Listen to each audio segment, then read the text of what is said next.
Voy a empezar a grabar. Bueno, empezamos. Entonces, para los que no conocen, Pablo Pais es egresado de la licenciatura en Astronomía de la UDELAR en 2008 e hizo la maestría en Física también en la UDELAR, terminando en 2011.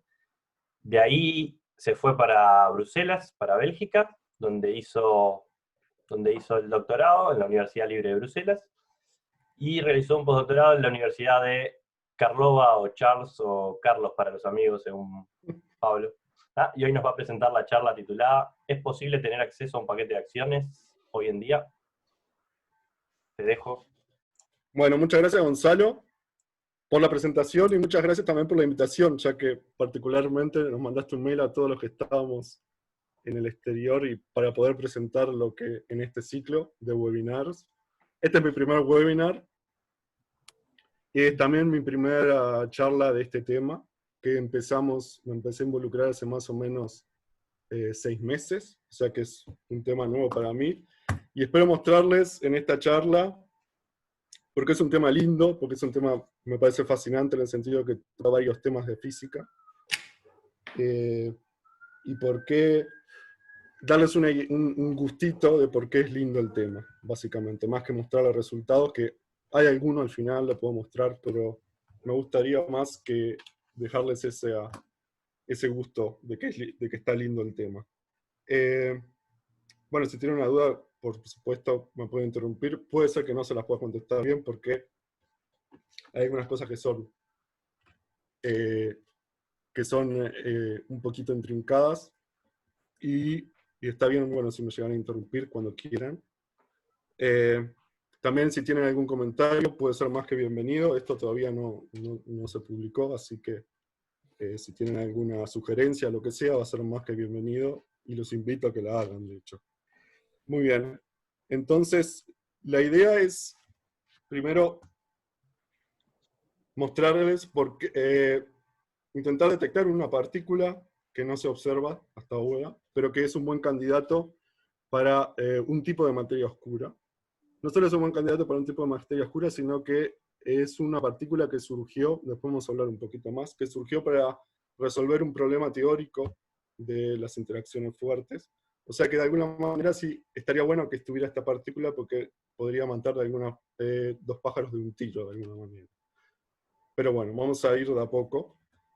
Les quería mostrar entonces la motivación de por qué por qué necesitaríamos una partícula con ciertas características que deberíamos detectar, o que nos gustaría detectar, y que hasta ahora no detectamos.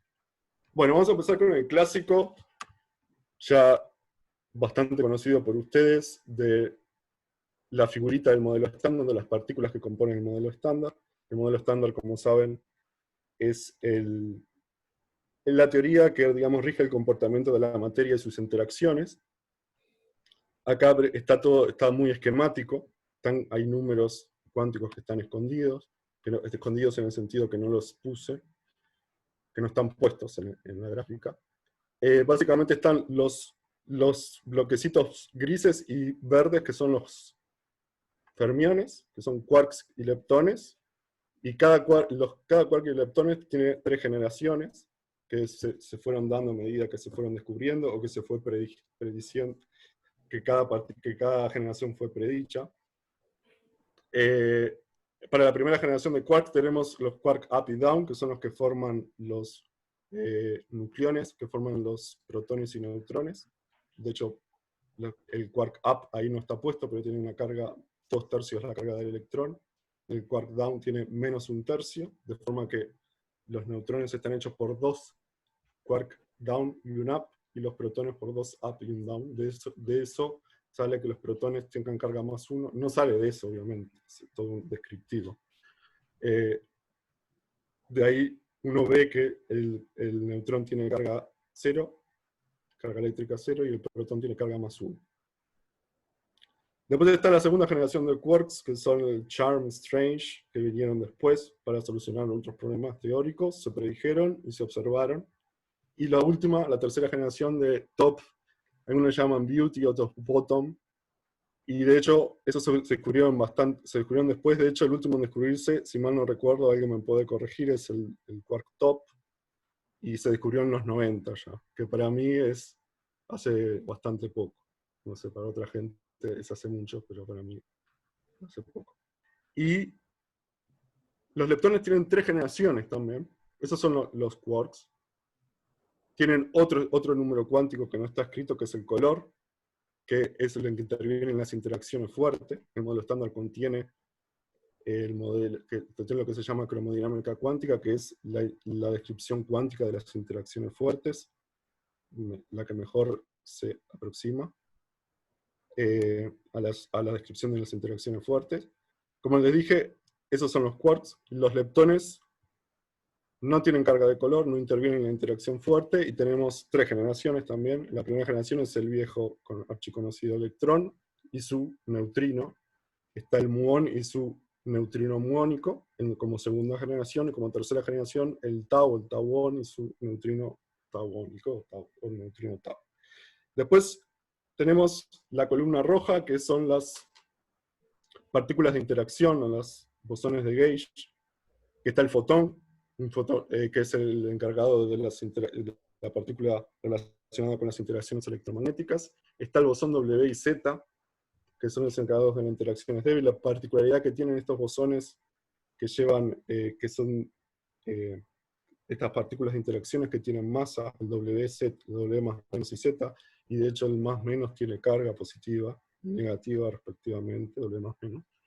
Entonces, bueno, hay una cierta energía en la que estas partículas provienen, digamos, de una misma teoría que se llama teoría electrodébil, que después, cuando las energías son más bajas, o las energías donde se dan la vida cotidiana, digamos, esa simetría no es exacto decir que se rompe. Hay un mecanismo que se llama mecanismo de Higgs que hace que esas partículas tengan masa, y de hecho ese mecanismo también es responsable que le den masa a los quarks y leptones, y que no se rompan simetrías que se precisan para la teoría.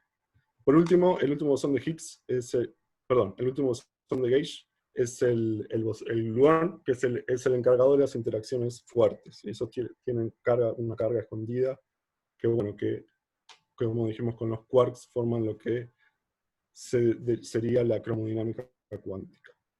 Por último, y no menos importante, el famoso bosón de Higgs, que es creo que la única partícula elemental que tiene spin 0. Las bosones de Gauge tienen spin 1 y los otros tienen spin medio.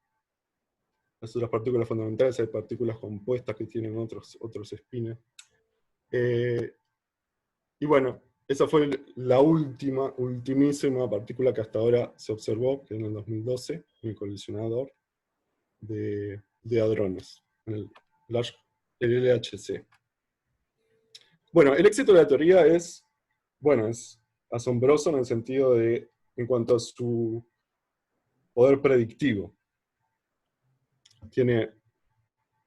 Contiene a la cromodinámica cuántica, a la electrodinámica cuántica, que es la teoría que está mejor predicha, por experimentos que mejor se comprueba un testeo, pues digamos una predicción con un experimento. Pero bueno, ahora que lo subimos al pedestal, al modelo estándar, vamos a verle sus puntos flacos. Voy a llamarle puntos flacos para ser un poco políticamente correcto. Ni siquiera le llamaría problemas, porque eso, como vamos a ver, va a discutir mucho, va a depender de cómo se diga o desde qué ángulo se le diga, que es un problema o no, o es un problema de otra cosa y que no tiene que responder el modelo estándar. Pero los agrupé muy subjetivamente, a mi criterio. Por supuesto puede ser para el criterio de otro de otra manera. Y los agrupé en tipos de puntos flacos estéticos, un punto flaco fundamental y un par de puntos flacos observacionales. Y hay muchos más, o sea, solamente les voy a decir algunos ejemplos de cada uno de estos puntos flacos, de este tipo de puntos flacos. El primer tipo de punto flaco estético, algunos podrían decir hasta quisquilloso para algunos físicos, Pero dice que el modelo estándar tiene muchos parámetros libres, tiene como 18 parámetros libres. Claro, eso, si uno lo compara con, puede ser un poco quisquilloso en el sentido de que, bueno, si uno lo compara, tiene 18 parámetros libres, pero uno describe muchísimas, infinidad de cosas con el modelo estándar. Sin embargo, si uno se pone una tesitura, que uno podría llamar la tesitura de Fermi von Neumann, que supuestamente coloquialmente, cuando habló con Dyson, Fermi le dijo que von Neumann a su vez le dijo a él, y que él compartía, que si le daban una teoría con 4 parámetros podía ser un elefante, y con 5 parámetros podía hacer que el elefante hiciera rodar un tronco. O sea que para ese criterio Fermi un poco petulante, ese criterio petulante y exagerado, sería como que en el modelo estándar podría tener, digamos, 5 elefantes, digamos, 3 elefantes, 4 tranquilamente.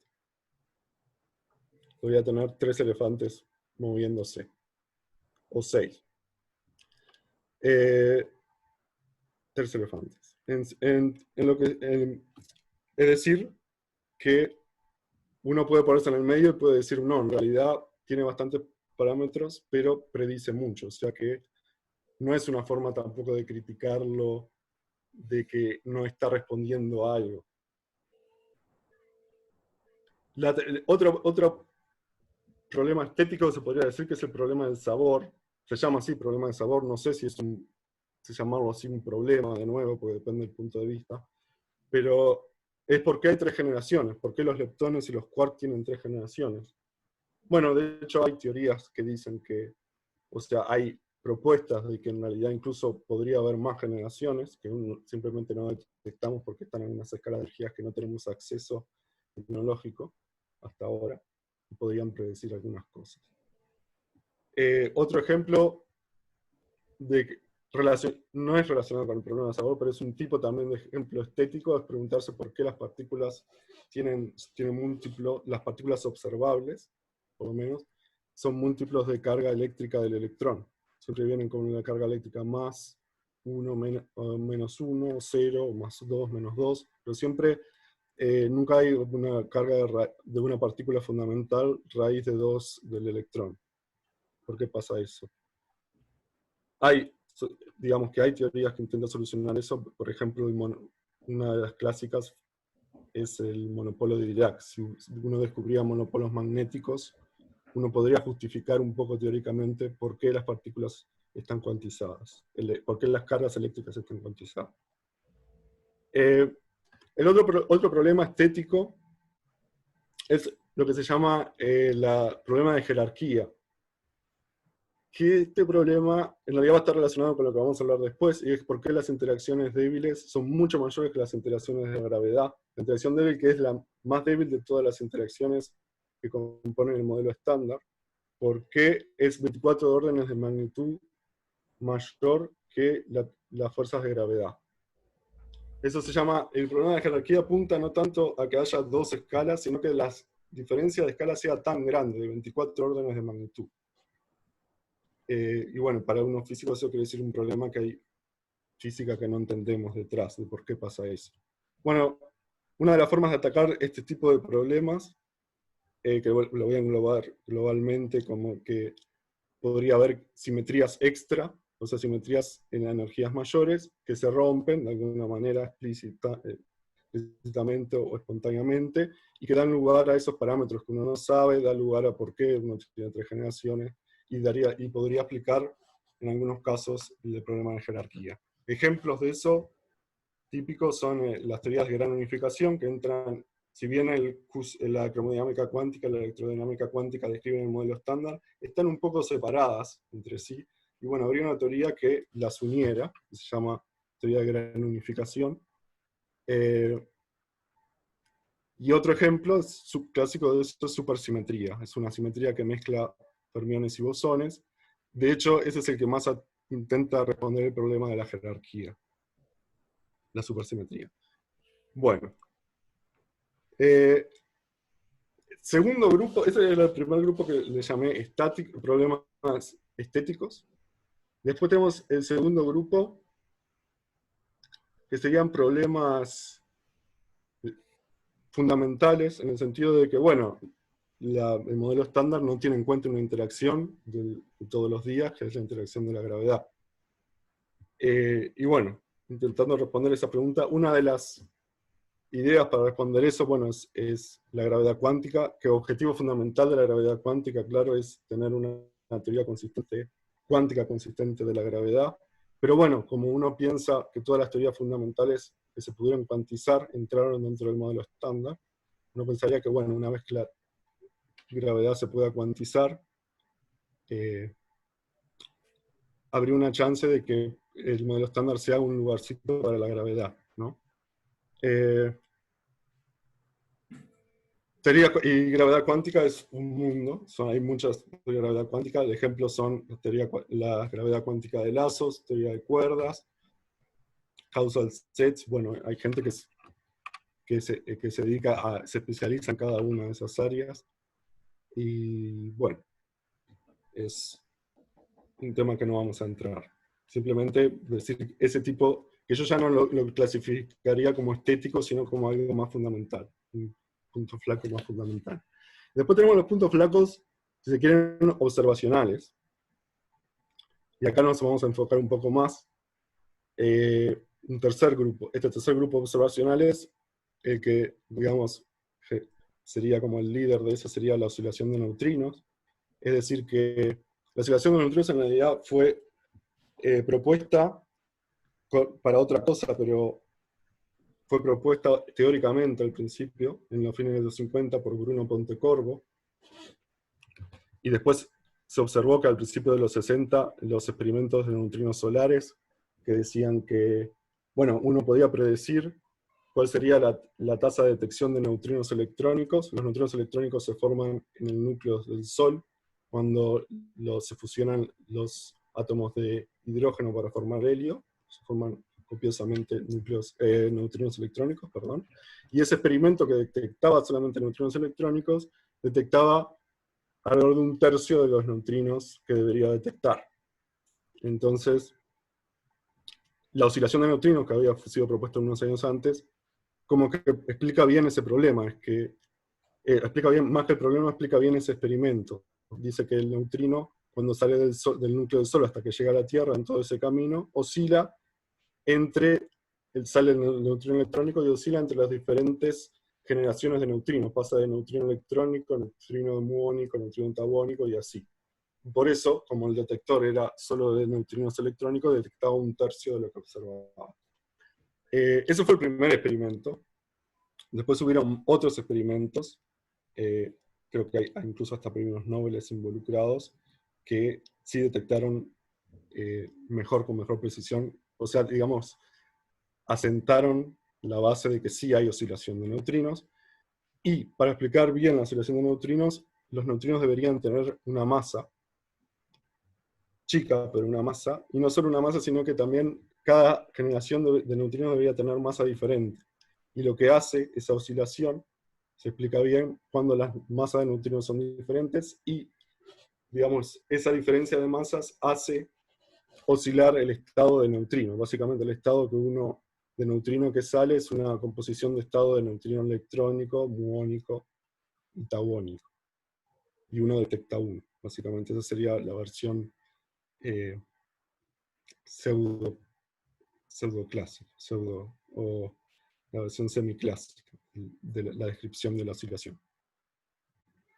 Por último, en esto vamos a hablar un poco más, es que, bueno, el éxito que tiene el modelo estándar, según los datos astronómicos, implicaría que podemos predecir bien, o describir bien la materia de sus interacciones del 5%, siendo optimistas, de la energía que se piensa que hay en el universo, que hasta ahora, según dicen las observaciones.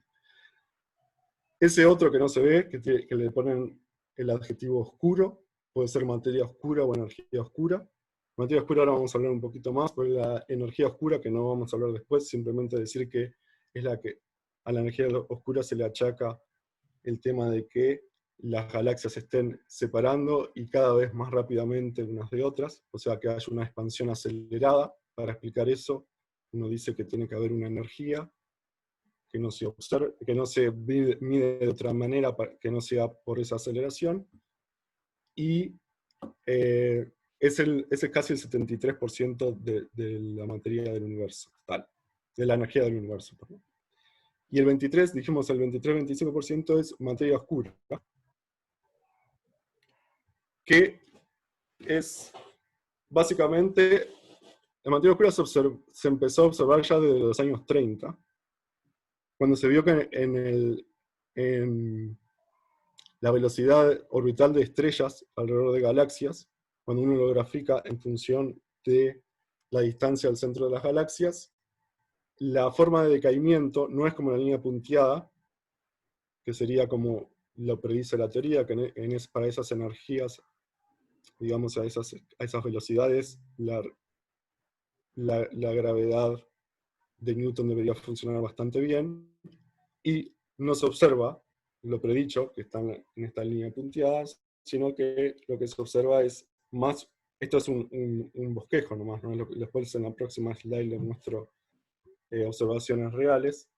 Se observa más esto, como que no decae, como debería, como 1 sobre r cuadrado, básicamente, sino que decae de una manera más, se queda ahí, incluso oscila un poco, pero no baja, como debería bajar. De hecho, bueno, en esos años, Zwicky, no sé bien cómo se pronuncia, pero fue el que, digamos, impuso la idea de, a través del teorema de Virial, mostró básicamente cómo introduciendo una materia que no se observa, que no interactúa electromagnéticamente para ser observada, podría fitear esa curva, ¿no? O esas curvas, son varias curvas. Acá tienen, por ejemplo, varias curvas de galaxias, estos de este review del 79 de Feber y Gallagher.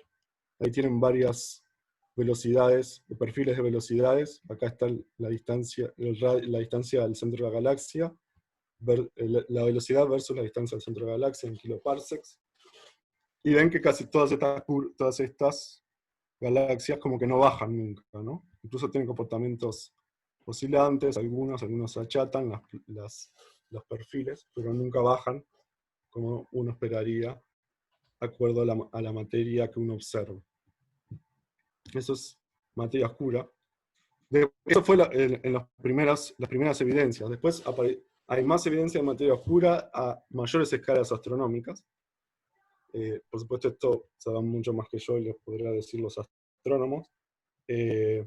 Por ejemplo, no solo las estrellas, la velocidad de las estrellas en galaxias, sino en las galaxias mismas, rotando en cúmulos. Uno debería poner materia oscura para poder fitear las curvas que se observan, las velocidades que se observan. También a través de lentes gravitacionales, o sea, cuando uno tiene una masa que influye en la interacción gravitatoria, la luz se curva, produciendo un efecto de lente, y uno puede medir con ese efecto de lente cuánta materia debería haber ahí para curvar o para reflejar o refractar la luz de cierta manera, y uno tiene que poner materia oscura para reproducir esos datos. También de la radiación cósmica de fondo, las anisotropías de la radiación cósmica de fondo se pueden explicar con un tipo de materia oscura, que ahora vamos a entrar un poco más. La materia oscura en realidad se piensa que tiene complejidad. Incluso hay hasta gente que dice que la materia oscura podría tener su propio modelo estándar, sus propios quarks y leptones y sus bosones de interacción. Pero simplemente acá los vamos a clasificar en dos. Básicamente bien crudo, materia oscura fría y materia oscura caliente.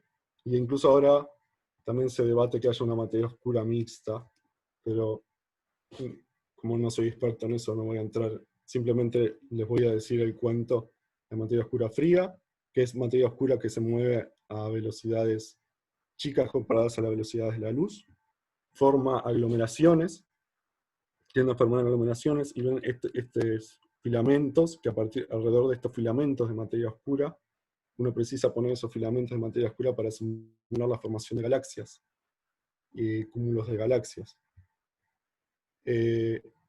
Entonces podrían hacerse como, decirse que son como algunos esqueletos de galaxias o de cúmulos de galaxias. Y después está la materia oscura, que esto simplemente no es nada que se observe, es un dibujito para darle color nomás. Es la materia oscura caliente, que es materia oscura que se piensa que no forma cúmulos, que se mueve a velocidades ultrarrelativistas, velocidades cercanas a la de la luz. Interactúa como la otra materia oscura también interactúa muy poco con la materia, solo se sabe de ella gravitacionalmente, pero se necesita, por ejemplo, en este caso, la materia oscura caliente para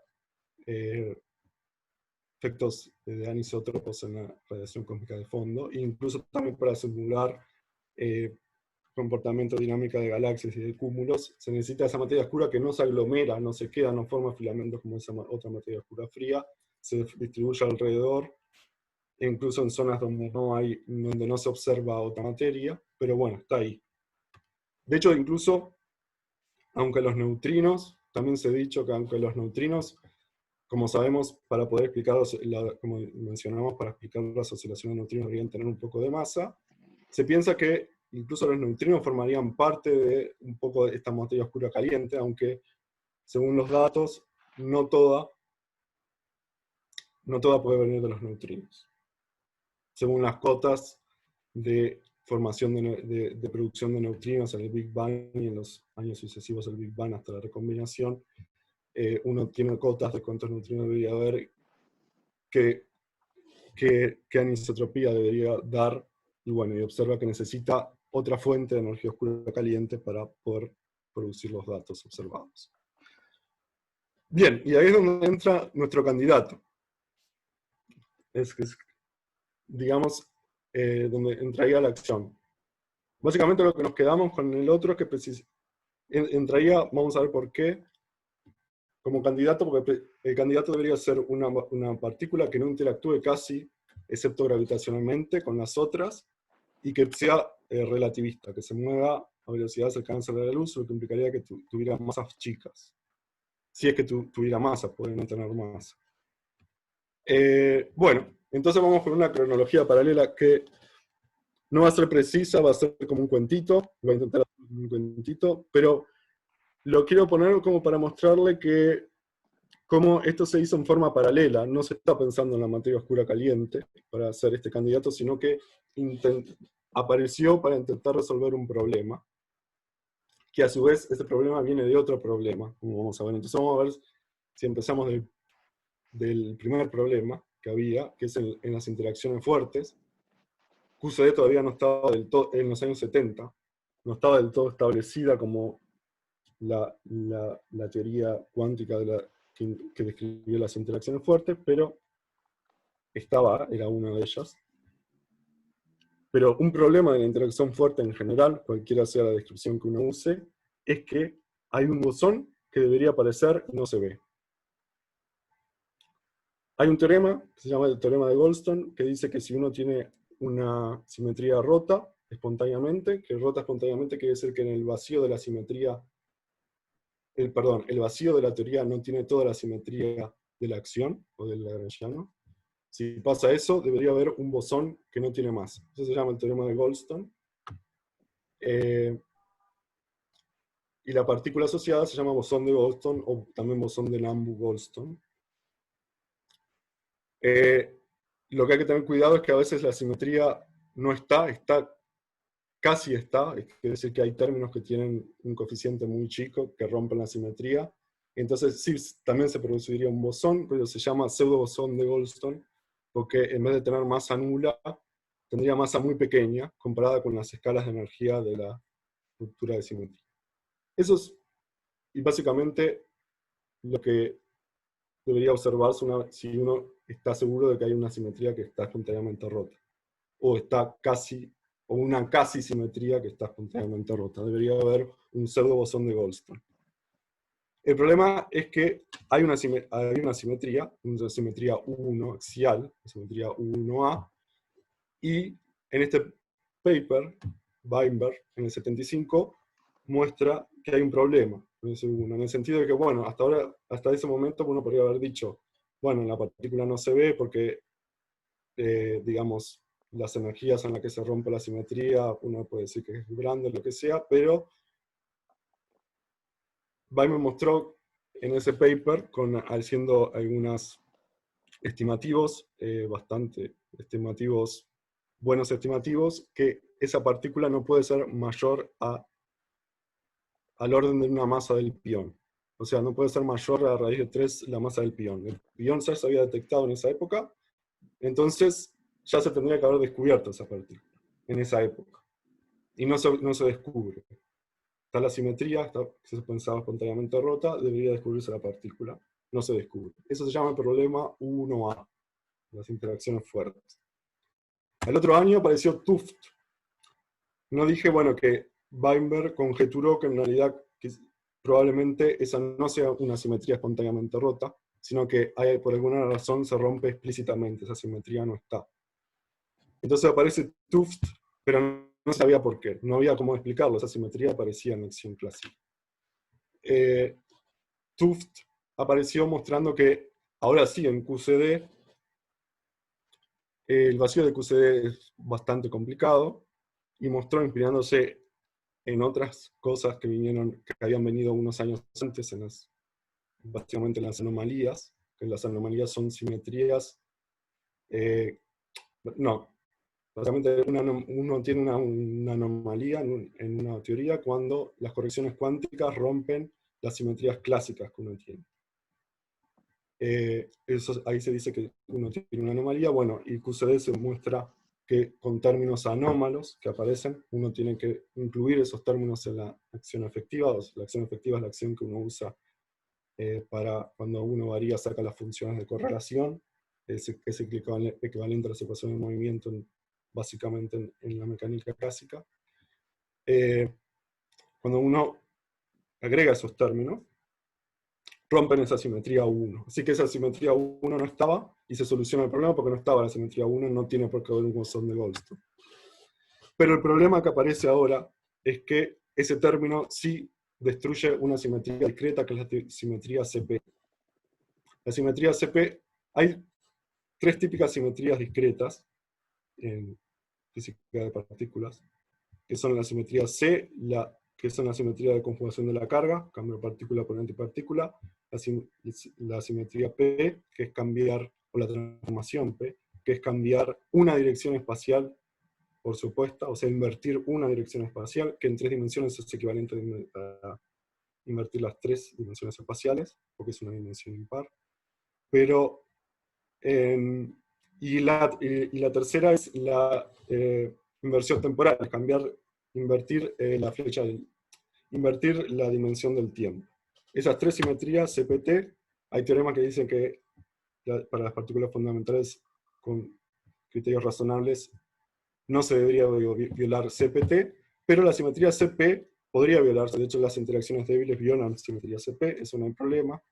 Pero el problema en QCD es que si apareciera ese término, uno debería ver algo bien particular, que es el momento dipolar eléctrico del neutrón. Debería ser, si hay un término que rompe CP, ese momento dipolar eléctrico del neutrón debería ser no nulo.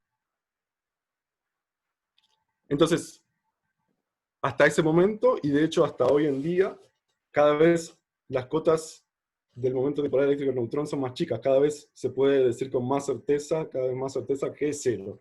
O sea, parecería que la simetría CP no está rota. Y ese es el problema CP. O sea, dijimos, el problema CP es el hijo del problema U1A. Para resolver el problema U1A, necesitamos ingresar un término anómalo, pero que viola la simetría CP, y no la observamos. Ese es el problema CP.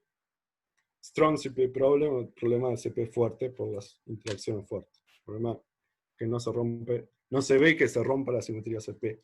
Sin embargo, un término debería romperlo. Y al año siguiente apareció Roberto Peccei y Helen Quinn dando en estos 2 papers una forma de solucionar ese problema, que es agregar otra simetría. Es otra simetría U1, que no lo puse ahí, pero se llama simetría de Peccei-Quinn, no es la simetría 1A original. Y bueno, por un proceso lindo que les recomiendo, que está en este libro de acá abajo, que está en rojo, que es un libro dedicado a acciones, especialmente el primer capítulo, que es el capítulo que lo escribió Peccei mismo, Roberto Peccei. Explica todo esto que estoy diciendo de una manera mejor y con las cuentas, y demuestra. Y es una lectura linda de hacer, que lo recomiendo. Es corto el capítulo. Uno ve que agregando eso, esa asimetría extra, que sí, esa sí se va a romper espontáneamente, debería aparecer un bosón de Goldstone. Pseudo bosón de Goldstone, porque también técnicamente en realidad esa simetría no está, porque hay masas de los quarks que en realidad rompen esa simetría, o sea que se vería un pseudo bosón de Goldstone, o sea, una partícula no muy masiva, asociada. Y esa es la acción. La acción es el pseudo bosón de Goldstone asociado a esa simetría UPQ. O sea, ahora todo se reduce al problema de encontrar la acción para resolver toda esa cadena de problemas. O sea, encontrar la acción sería el nieto del problema U1A. Es el hijo del problema Strong-CP. Y ahí nace la acción. Y simplemente el término fue acuñado por Wilczek en este paper en el 78, un año después de que Peccei y Quinn mostraron ese paper. Y acá simplemente voy a justificar por qué aparece la acción y por qué pongo el paquete ese de detergente. Él mismo dijo que se inspiró para llamar la acción en un detergente de ropa, porque limpiaba el problema de una corriente axial en el sentido de la simetría axial, que se llamaba 1, bueno, por eso le llamó acción. Eso lo dijo en su charla en el premio Nobel, cuando dio el premio Nobel en el 2004, por la libertad sintótica junto con Gross y Politz. Entonces, pero todo esto está en ese capítulo 1, que si les interesa el tema, está linda la historia explicada aparte cronológicamente. También si quieren ir un poco más allá, pueden ver en el volumen 2 del Weinberg, pero está dividido en capítulos y tienen que setearse en modo Weinberg, digamos, que es un modo particular, por lo menos para mí, pero es un modo que paga en el sentido de que uno sí aprende un montón, pero cuesta, por lo menos a mí me cuesta ponerme en modelo Weinberg, en modo Weinberg. Pero ahí están esas referencias, o sea que si quieren ver, para ver más detalles al respecto. Bueno, acá estamos en el año 78. ¿Qué pasó? Que allá enseguida, en el modelo de la acción original, la simetría se rompía a una cierta escala, ese bosón del Goldstone de la acción se rompía a una cierta escala, en principio se decía que era la escala electrodébil en esa época, después los experimentos descartaron eso, porque no se encontró la acción. Bueno, entonces, pero sí, si el mecanismo se preserva, y uno dice que la escala donde se rompe la simetría es mayor, ese mecanismo hace que la constante el acoplamiento con otras partículas se vuelva cada vez menor, y la masa, si llega a tener masa, a su vez cada vez menor. O sea, cuanto más indetectable es, si existiera, sería con masa cada vez menor y con constante de acoplamiento cada vez menor. Algo bienvenido, y ahí empezó a tener resonancia con la materia oscura caliente. Una materia oscura que se debía mover a velocidades relativistas y no debía interactuar con nada. Por eso ahí empezó ya la gente a setear y ver en eso. Empezó a ver ya la acción como un posible candidato de materia oscura.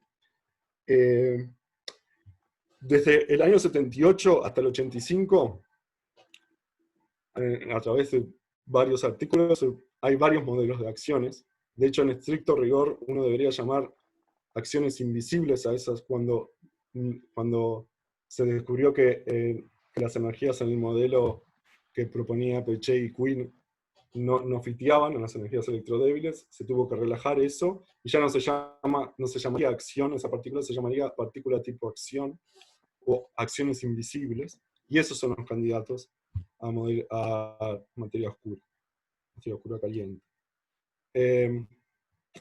Bien, Entre los años 78 y 85, bueno, como dije, se desarrollaron varios modelos. Algunos modelos incluyen interacción de la acción con los quarks, otros con leptones, otros que solo con quarks, otros con quarks y leptones.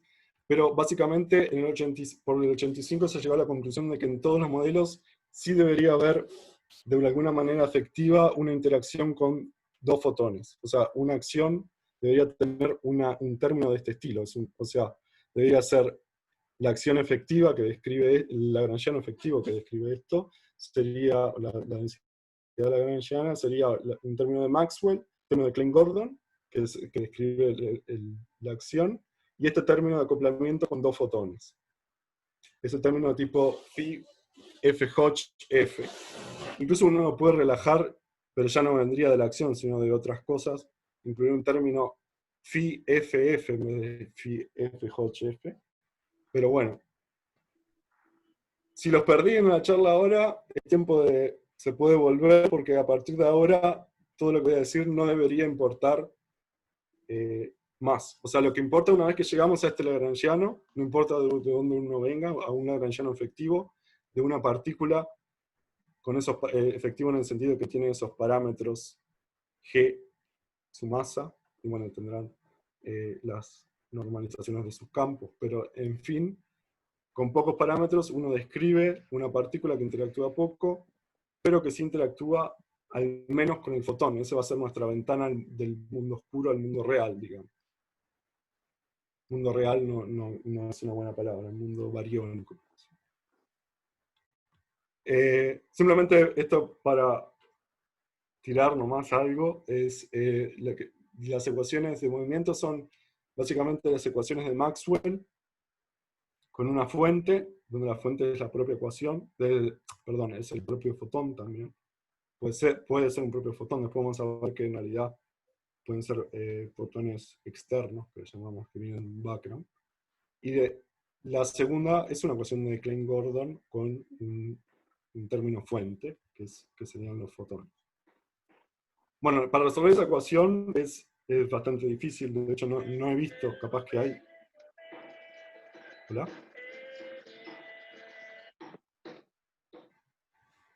¿Perdón? No sé.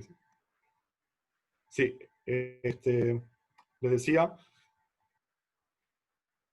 que es difícil de resolver. No he visto, quizás haya resoluciones, pero no he visto ni siquiera a nadie, creo que se toma mucho la molestia de resolverla exactamente esa ecuación. Se hacen aproximaciones y se usan métodos numéricos para resolverlo. Y se implica ciertas condiciones de borde, etc. Pero, ¿qué quiero dejar con esto en esta época? Siguiendo una línea cronológica como venimos haciendo, es que campos magnéticos, a través de esta interacción, si uno pone campos magnéticos externos, uno podría interactuar con los fotones, y esos fotones producir acciones.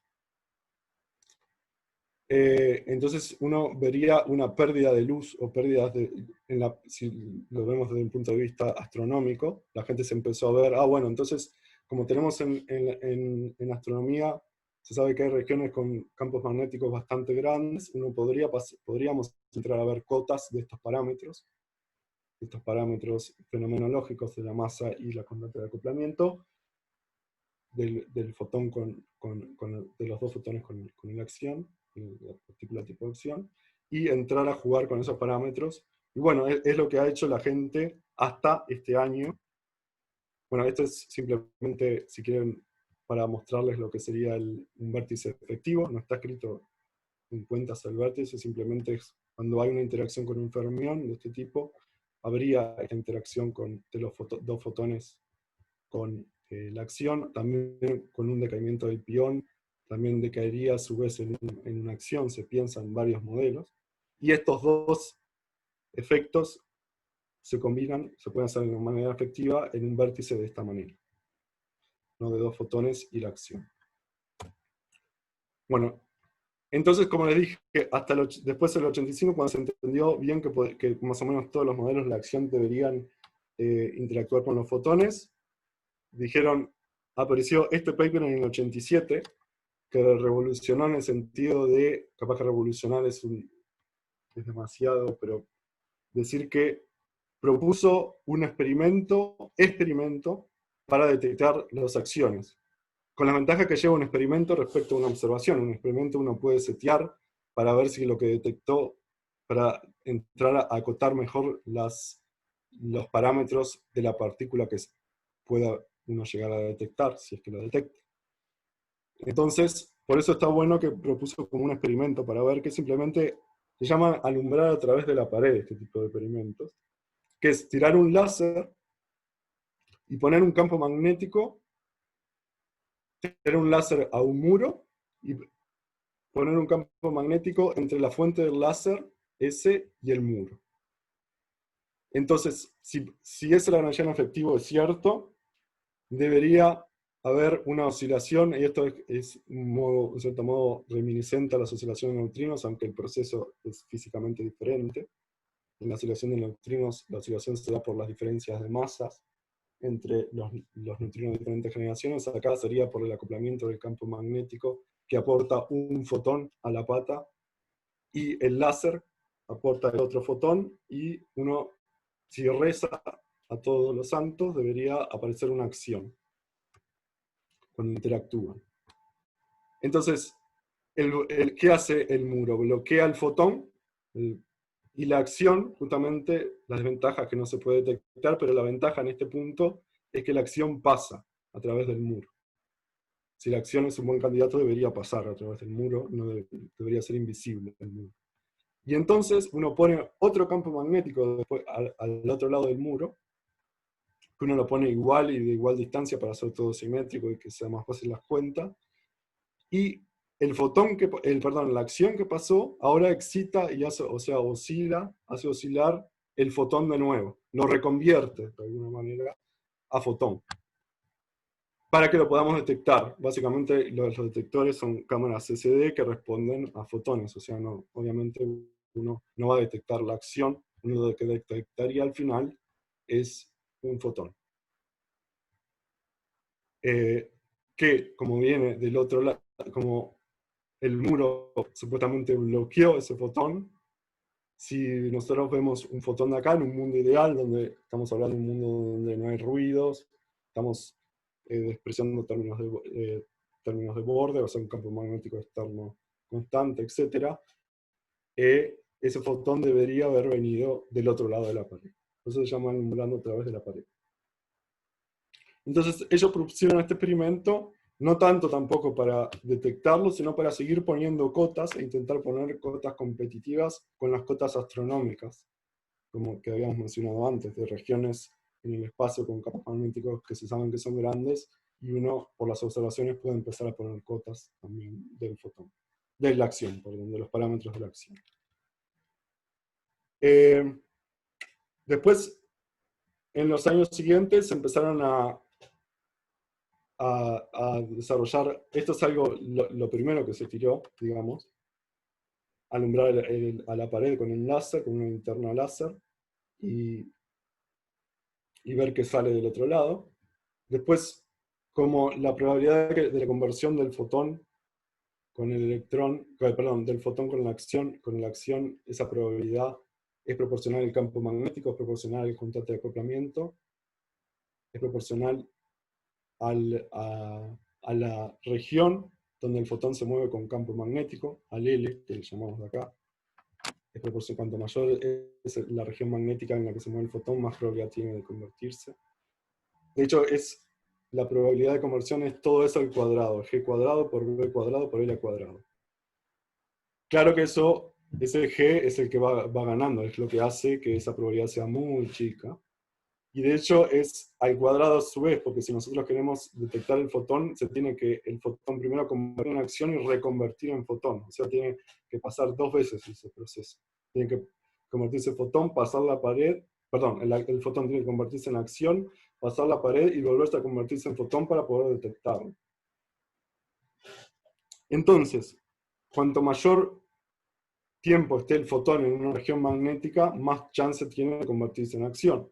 Por eso hay intentos poniendo espejos intentos ingeniosos, por ejemplo, en este caso, de uno poner un espejo, poner 3 regiones de campo magnético y poner un espejo para que el fotón se refleje, y se quede lo más posible en esa región magnética y tenga más chance de convertirse. Después, por supuesto, tengo que seguir rezando a todos los santos que acá la acción se vuelva a convertir al fotón, porque después ya no puedo atrapar a la acción, no tengo espejos de acciones, el espejo solo afecta a los fotones, no se refleja los fotones, entonces tengo esa probabilidad de G cuadrado B cuadrado, esta distancia al cuadrado va a seguir estando, pero la otra parte de la probabilidad uno la puede mejorarla, puede hacerla tender, no sé si a 1, pero cerca. Y bueno, para ya ir terminando, esto es, digamos, el resultado de una simulación numérica, porque hasta donde estuve trabajando en un centro láser, que ahí fue donde empezamos a ver esto. Se especializa, bueno, supuestamente dicen que pueden llegar a tener el láser más potente del mundo, de pulsos láseres más potentes del mundo, del orden de petawatts, de 10 a la 15 watts, en atosegundos, creo que son pulsos de 10 a la menos 18 segundos, pero lo que quiero decir es que no se habían estudiado hasta el momento cómo serían paquetes de onda, porque hasta ahora todo es el paper de Van Bieber y lo que vino subsiguiente, simplemente trataba los fotones como ondas planas. Bueno, uno puede ver qué pasa cuando uno tiene paquete de ondas haciendo todo el análisis de Fourier al respecto. Y simplemente lo que uno ve es que la ventaja que tiene de hacer este tipo de pulsos, si bien uno no lo hace continuamente, como en el caso de ondas planas, si largara una fuente de ondas planas, sí tiene, como les dije, la amplitud es muy grande del campo eléctrico, campo electromagnético del láser. Entonces, voy a tener más chance de que una vez que pase por toda la serie de la región magnética, el muro, que pase la acción, se vuelva a reconvertir después del otro campo, pueda llegar, la CCD que uno tiene podría llegar a detectar algo. El hecho que uno ve es que para este caso particular, con estas condiciones de borde que uno pone, que en Z igual a 0 pasa el láser, uno emite un pulso de láser, con la acción está apagada, cuando uno va por el campo magnético se prende la acción y el fotón, se bloquea el fotón en Z igual a L, en Z igual a L más A pasa solo la acción, y la condición de borde en ZL más A es que está el fotón apagado y la acción está prendida, se vuelve a prender la acción, se volvería a prender, si pasa, si uno rezó bien, digamos, y lo veía esa reconversión de acción en fotón en el detector. Bueno, el orden de magnitud para un caso de un campo magnético no lo puse ahí, pero nosotros usamos en la simulación un campo magnético de 9 Tesla durante 20 metros, que ya es enorme, 20 metros de cada lado, el L sería 20 metros y un muro de 1 metro, 2 metros, el ancho del muro, A es el ancho del muro.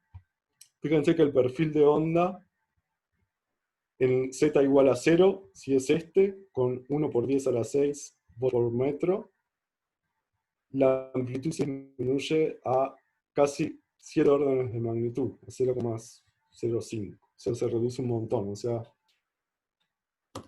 va a depender, para ya adelantarme a la pregunta de la detección o no, va a depender, porque hay gente que postuló el proyecto y está pidiendo ciertas cámaras de CCD, va a depender de la detección o la efectividad de la detección de la cámara de CCD, del láser que supuestamente prometen que iban a tener el año que viene. No sé si ahora con este tema de la pandemia seguirá.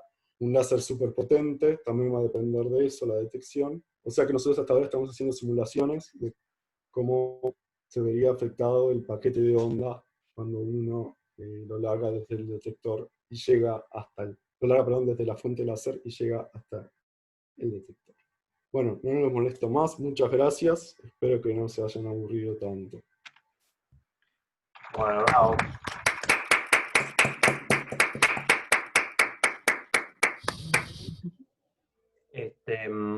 Bueno, ¿alguna pregunta? las pueden escribir en el chat o hablarlas como quieran.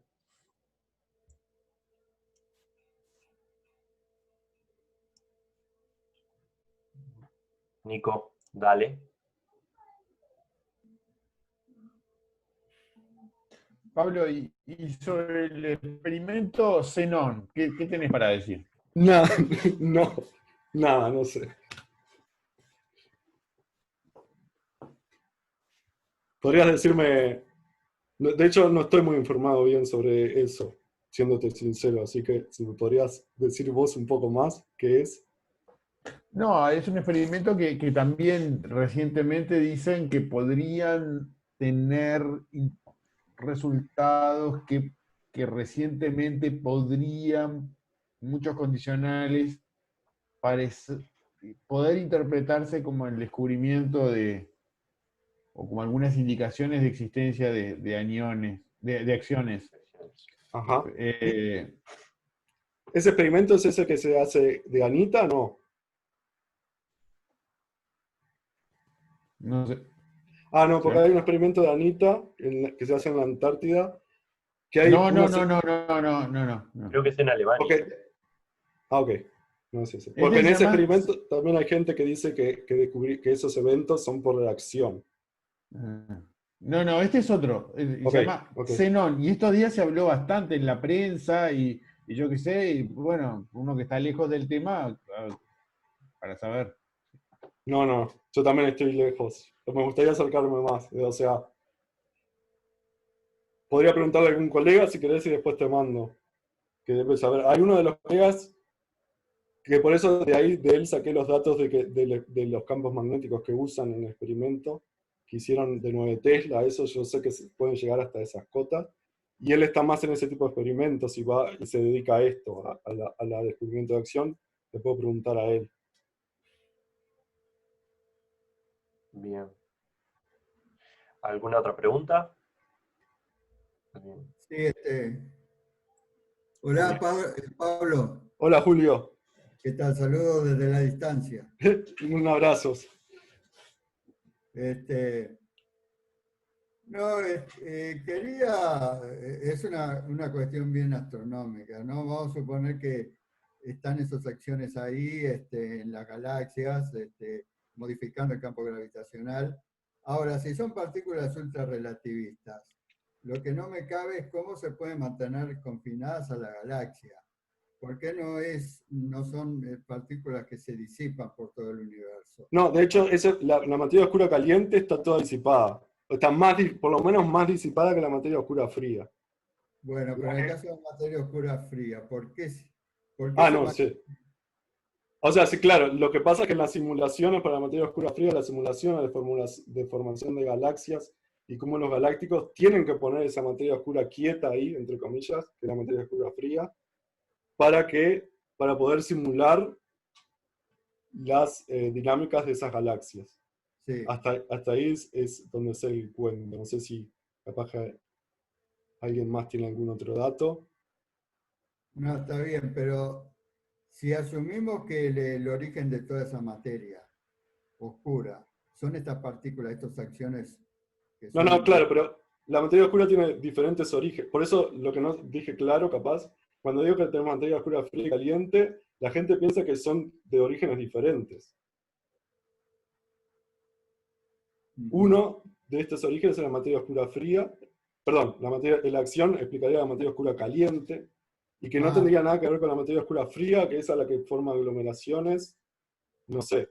está bien.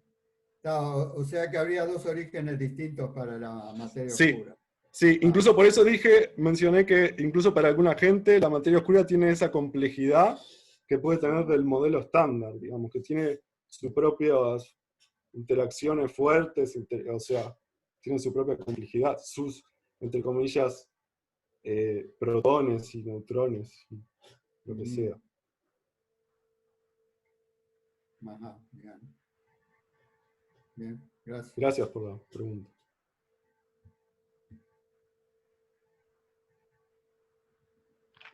¿Alguna otra pregunta?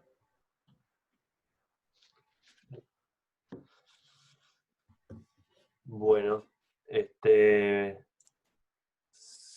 si no hay más preguntas, nos vemos Agradecemos a Pablo de vuelta.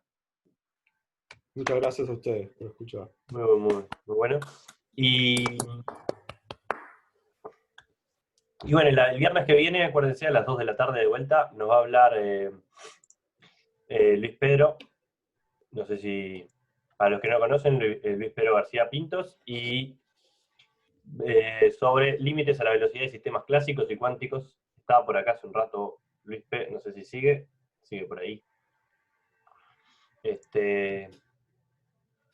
Así que, bueno, gracias. Chao, gracias. Muy bien. Chao.